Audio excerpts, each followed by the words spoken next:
Yep, that's right. Problems are only a modern thing. They haven't been around for centuries or millennia. And I'm joking, but I find it astounding when I see people talking on Twitter saying, oh, things have never been so bad as they are now. You know, they're married to misery and wedded to woe. And I find it absolutely fascinating. I really do. Because in the whole of human history, things have risen and fallen in governments and empires and states of being, the conditions of the average man. But if history has also showed us anything, is that out of those what we would call really bleak, dark times are beautiful, bright, sunny days like this, where somebody has thought, actually, yeah, fuck this bullshit. I'm going to do something different. I'm going to behave differently. And I honestly believe that the pattern interrupt that we need is for people like you and me to actually be a still small voice of calm, but also optimism in the crowd, saying, hello, hello, there are really, really beautiful things in the world. And believe me, you will be written off as all manner of different labels and names. Oh God, you're so childish. Oh, you're so naive. And believe me, I've been called these things and much, much worse. Spoiled and, you know, ungrateful and stupid by people who have actually professed to be my genuine friends. But what's always interesting is when these insults come out, I'm sort of forming an idea in my head of when people are talking to you and sort of putting their point across, their worldview, their belief system, whatever.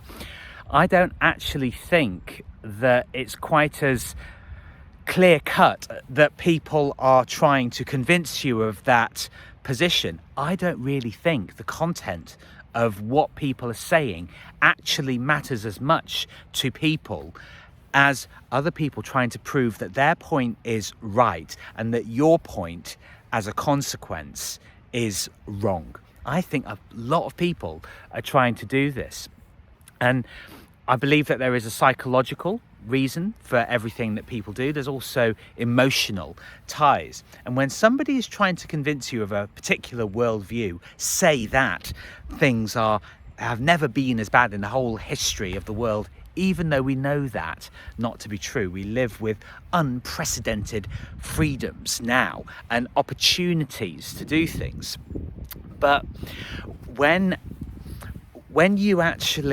people are putting their point across, what they're actually doing is showing you and telling you what they require to be true so that they can have some sense of stability and security. Because the world is a very transient place, but one of the reasons that I returned back to where I grew up, to these beautiful surroundings, is actually because there is a sense of familiarity about it and stability. There are things that are different, but there are plenty of things that are similar. But if you're constantly thinking that the world is this totally chaotic place, well then I firmly believe that you're living in a delusion. And this is something else that I really do think that people love. People love the drama. And I say this purely by observing the way that they behave, that people won't move towards peaceful things.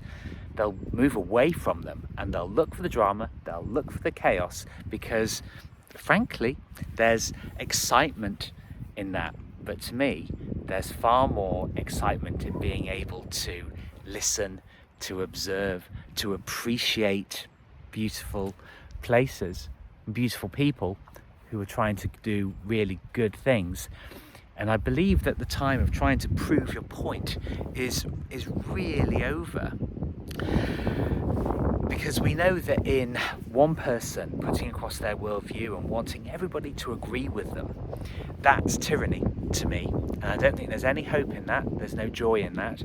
And to be honest, there are quite a lot of people that I've watched for a long time who are doing, said proselytizing, trying to convince people of a position, and I'm afraid it just makes them really prickly and unpleasant to listen to, because when you're so desperately trying to prove that your point is right, I'm afraid that the result is that you come across as a really rude and obnoxious and closed-minded person, and I don't want that. So we've always had problems, but far more important, we've always had opportunities. So be that pattern interrupt in the world, start speaking about joyful and beautiful things, and start to lift people up rather than dragging them down.